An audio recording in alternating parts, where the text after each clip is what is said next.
करते हैं जी हम उम्रा। आज की वीडियो में हम करेंगे इस बारे में बात। मेरे बहुत सारे बहन भाई जो कि माशाल्लाह से न्यू होंगे, जाने वाले होंगे, उनको मेरी इस वीडियो से बहुत ज़्यादा हेल्प मिलेगी। मेरी लास्ट वीडियो में मैंने आप लोगों को बताया था कि हम लोगों को कैसे अपने आप को जो है वो तैयार करना है, अपनी किस चीज़ के बारे में प्लानिंग करनी है, वो सब चीज़ें मेरी लास्ट वीडियो में थी जी। अस्सलाम वालेकुम, कैसे हैं आप सब लोग? Welcome back to my channel life with Amber. तो आज की मेरी वीडियो जो है वो है रिलेटेड उम्रे से रिलेटेड, और जो छोटी छोटी चीज़ें हैं वो मैं आपको बताऊँगी। तो इससे पहले अगर आपने मेरे चैनल को सब्सक्राइब नहीं किया तो प्लीज़ सब्सक्राइब कर लीजिए और लाइक शेयर और क्या कहते हैं वीडियो को ज़रूर कमेंट करके बताइएगा कि आपको कैसी लगी। अच्छा जी, तो आज की जो हमारी वीडियो है वो हम स्टार्ट करते हैं। तो हमारे जो सबसे पहले तो आप लोगों को, जैसे कि मैंने लास्ट वीडियो में बताया था कि हम लोगों को सबसे पहले अपनी फ़्लाइट के बारे में पता होना चाहिए कि हम लोग अपनी कौन सी फ़्लाइट करवा रहे हैं। अगर तो आप लोग डायरेक्ट फ़्लाइट करवा रहे हैं तो उसके लिए आप लोगों को जो है वो घर से ही एहराम बांध लेना चाहिए। डायरेक्ट फ़्लाइट हो उसमें आप लोगों ने अगर घर से एहराम बांध लिया है, घर से वज़ू वगैरह कर लिया है, लेकिन आपने वो सब करने के बाद जो है वो नियत नहीं करनी।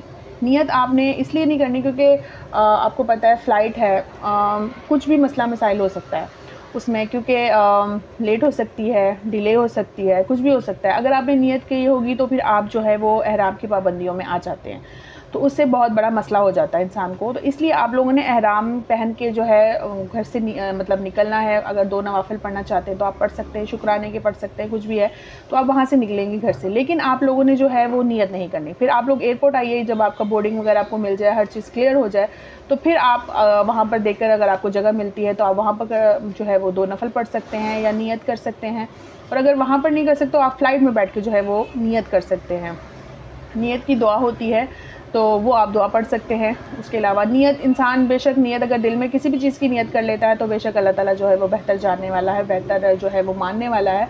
तो ये सबसे ज़रूरी है। अच्छा, उसके बाद आती है अगर आपकी अनडायरेक्ट फ़्लाइट है, मतलब कि अगर आपने जैसे स्टे किया है कहीं पर, तो आप घर से मत आइए पहनकर।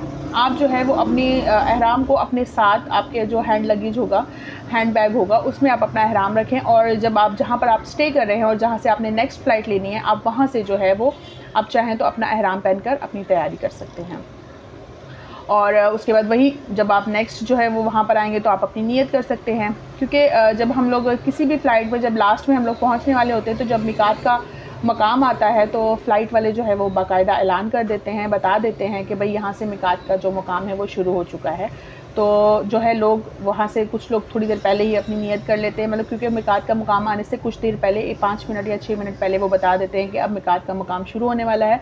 तो आप लोग अगर चाहें तो अपनी अपनी नियत कर सकते हैं। आप लोग चाहें तो मतलब पढ़ना शुरू कर सकते हैं। तो हम लोग वहाँ पर तलबियाँ पढ़ना शुरू कर देते हैं। तो वहाँ से जो है हमारी नियत शुरू हो जाती है, मतलब बाकायदा हमारे उम्रे का आगाज़ हो जाता है।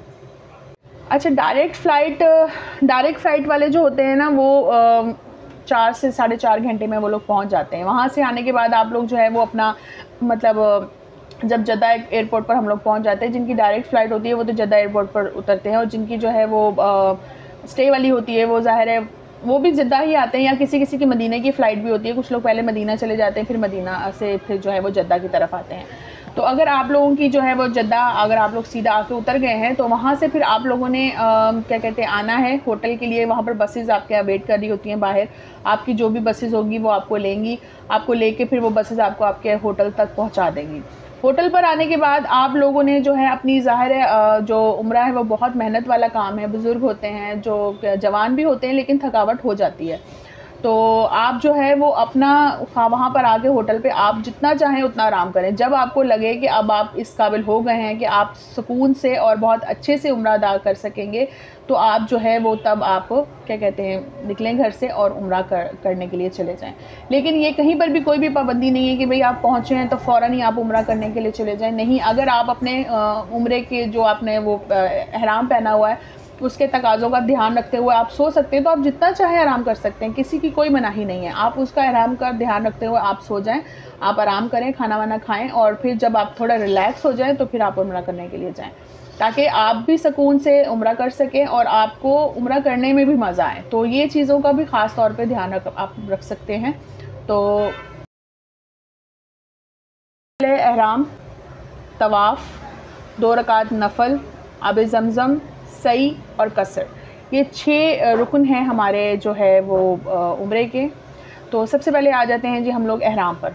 तो एहराम मर्दों का तो मखसूस एहराम है, सबको पता है कि वो वाइट कलर का होता है, उसमें कोई सिलाई वगैरह नहीं होती है। और औरतों का कोई मखसूस एहराम नहीं है, आप लोग जो है वो कुछ भी पहन के जा सकते हैं। कुछ भी से मुराद मतलब किसी भी किस्म का बुरखा, ब्लैक, ज़रूरी नहीं है कि आपने ब्लैक बुरखा ही पहनना है। अबाया जो होता है वो अब ज़रूरी नहीं है ब्लैक। मैं तो कलर के लेके गई थी, मैंने अपना वाइट बनवाया था, मुझे शौक़ था, अच्छा लगता है मुझे, तो मैंने वाइट बनवाया था। उसके अलावा भी मैंने जो है अलग अलग कलर के बनवाए थे और मैंने सब में उम्रा किया था एक दफ़ा। मतलब कि जब मैं मदीने से वापस आई थी तभी भी मैंने उम्रा किया था, और फिर जब मैंने वहाँ पर थी तो मैंने वहाँ पर भी उम्रा किया था। अच्छा जी, उसके बाद आता है एहराम हो गया। एहराम आपके, और स्कार्फ़ की बारी है। लेडीज़ के स्कार्फ़ की मैं बात करूँ तो आप लोग किसी भी तरीके से स्कार्फ़ ले सकते हैं। कुछ लोग जो हैं वो इस तरीके से लपेटते हैं, और कुछ लोग आजकल दमाज वाली चादर आई हुई है, वो भी एज़ आ जो है आप एहराम यूज़ कर सकते हैं। और उसके अलावा जो है तो उससे तो बेशक पूरा ही कवर हो जाता है, ठीक है। आप अगर अबाया नहीं पहने, वो नमाज वाली चादर है, वो बिल्कुल पैरों तक आजकल आई हुई है माशाल्लाह। मार्केट में बहुत अच्छी अच्छी चीज़ें अवेलेबल हैं, लेडीज़ के लिए तो बहुत ही ज़्यादा सहूलत हो गई है। अंडर कैप जो होती है, मतलब स्कार्फ़ के अंदर जो कैप पहनते हैं हम लोग, हेड कैप जो पहनते हैं, आप वो पहन के भी जो है ऊपर स्कार्फ़ पहन सकते हैं। और स्कार्फ़ को किसी भी तरीके से जो है, लेकिन आप पिन अप कर लें उसको अच्छे से, क्योंकि वहाँ पर उम्रे के दौरान जो है वो आपको काफ़ी लंबा सफ़र भी हो सकता है आपका। कराची से अगर लगाया जाए तो आई थिंक 4 घंटे का सफ़र है, तो लंबा सफ़र भी हो सकता है, तो उसमें आपको बार बार खोलना ना पड़े। इस तरीके से अपने स्कार्फ़ की सेटिंग कर लीजिए। अच्छा जी, उसके बाद आती है दूसरी बारी तवाफ़ की। तो सबसे पहले आप इंटर होंगे, आप बेशक अपना पढ़ते जाएंगे जब तक कि हम लोग अल्लाह ताला के घर नहीं पहुंच जाते हैं। लब्बैक अल्लाहुम्मा लब्बैक, लब्बैक ला शरीका लक लब्बैक, इन्नल हम्दा वन निअमता लक वल मुल्क ला शरीका लक।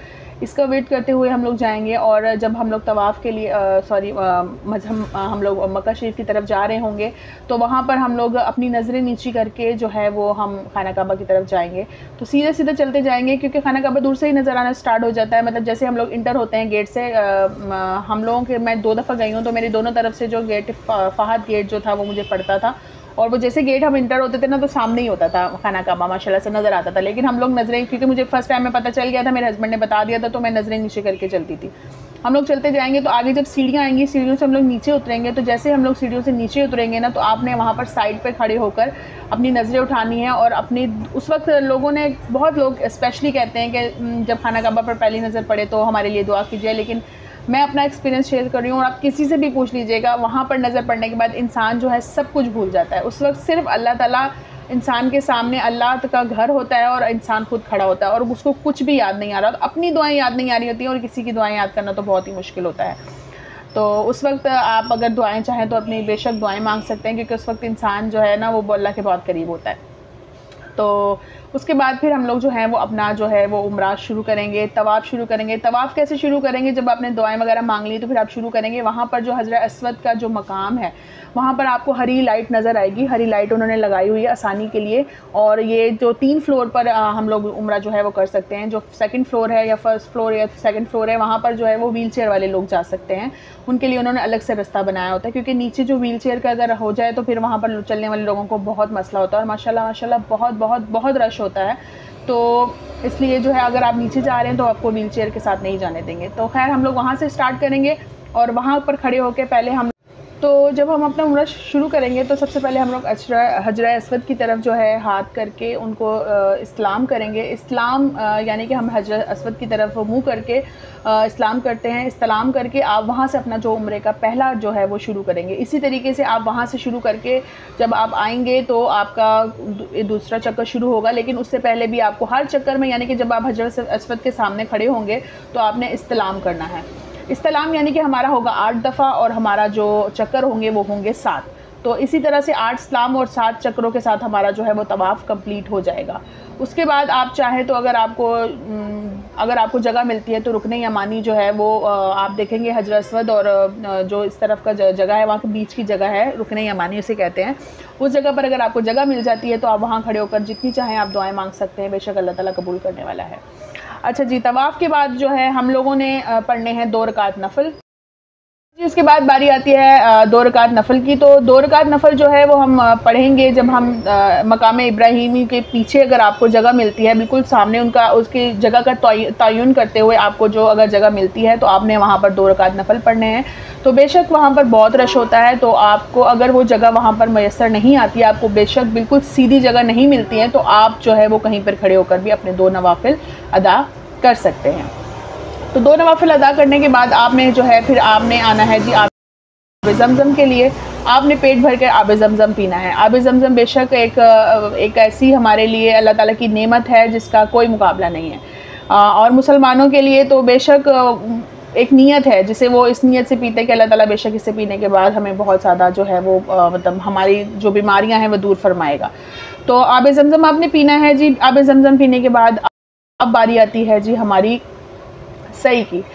तो हम लोग करेंगे सही। वहाँ से जैसे आप गेट फहाद की तरफ से आप निकलेंगे तो वहाँ पर ऊपर जाने के बाद जैसे मतलब लिखा हुआ आता है, थोड़ा सा आगे जाएंगे तो वहाँ से ऊपर चढ़ने के बाद जो है वो आपका सही का रास्ता जो है वो आपको मिल जाएगा। वहाँ पर सीधा जाएंगे तो आपको सफ़ा का जो है वो रास्ता मिलेगा। सफ़ा पे वहाँ पर जाने से स्टार्ट करने से पहले आप खाना काबा की तरफ तयन करें, आपका मुँह उस तरफ हो और आप जो है दुआएँ करें। दुआएँ करने के बाद आप अपना जो है वो सफ़र शुरू करेंगे। सफ़ा 1 चक्कर और फिर जब मरवा पर जाके उसको ख़त्म करेंगे तो वो 2 चक्कर होंगे। अक्सर लोग जो है वो सफ़ा मरवा को पूरा करने के बाद 1 चक्कर लगाते हैं, इस तरह से वो 14 चक्कर लगाते हैं। वो भी काफ़ी लोगों को पता नहीं होता, उनको भी यही लगता है जैसे हम लोग नीचे खाना काबा पर पूरा घूमकर 1 चक्कर माना जाता है तो इसको भी पूरा घूमकर 1 चक्कर होता है, बट ऐसे नहीं होता है। अगर आप सफ़ा पूरा 1 चक्कर काट लिया और फिर आप मरवा का 1 चक्कर काट लिया तो वो आपके 2 चक्कर होंगे, 1 चक्कर नहीं होगा। इसी तरह से आपने 7 चक्कर जो है वो कंप्लीट करने हैं और हर चक्कर में आपने जो है जैसे सफ़ा से मरवा तक पहुँचे तो फिर मरवा से सफ़ा तक पहुँचे तो वहाँ पर आपने खड़े होकर खाना काबा का तयन करके वहाँ पर आपने जो है दुआ मांगनी है। और उसके बाद फिर आपने जो है वहाँ से नमाज जब आपने सारे पूरे कर लिए, तकाजे पूरे हो गए, 7 के 7 चक्कर पूरे हो गए, फिर आपने जो है वहाँ पर करना है कसर। जो है वो मर्दों के लिए है, औरतों के लिए है। उन्होंने जो है वो बाल काटने हैं, एक पोरे जितने बाल काटने हैं। तो लेडीज़ काफ़ी डरती हैं कि भाई बाल हम लोग ज़्यादा नहीं काटेंगे तो बाल बढ़ेंगे नहीं, तो ये होगा नहीं भाई, बाल बढ़ेंगे और ये आपके सदक़े में जाएंगे आपके बाल, तो आपको टेंशन लेने की ज़रूरत नहीं है। अल्लाह के पास, अल्लाह के हुक्म से ही आप काम करें। आप मतलब वैसे बाल कटवाने के लिए लोग बड़े पागल होते हैं, ये तो फिर अल्लाह ताला का हुक्म है, तो आप लोग परेशान मत हो और आप लोग आराम से जो है वो अपने औरतें जो हैं वो बाल एक पोरे पर लपेट के उसको काट सकती हैं। और मर्दों की फिर बात आई, अक्सर मर्द रात ऐसे होते हैं जो उम्रा करने के बाद होटल चले जाते हैं और खाना वाना खा लेते हैं और ये वो, तो आप लोग इतने अच्छे से आपका अगर उम्रा हो गया तो आप लोग खुद को मुश्किल में डाल रहे हैं। आप लोग जो हैं वो अपना उम्रा पूरा करने के बाद आप जो है अपने बाल जो है वो कटवाएं, आप जैसे बाल साफ़ करवा के कसर करवाएं, बालों को जो गंजा करते हैं वो आप करवाएं। उसके बाद फिर आप जो है वो जब ये कंप्लीट हो गया तो फिर आप जो है वो अपनी जो आपके एहराम की जो पाबंदियाँ थी वो आपकी ख़त्म हो गई। फिर आप जाइए अपने होटल में और अपने होटल में जाके आराम करें, नहाएं, कपड़े चेंज करें और अपने आप को जो है वो रिलैक्स कर सकते हैं, फिर आप आराम कर सकते हैं।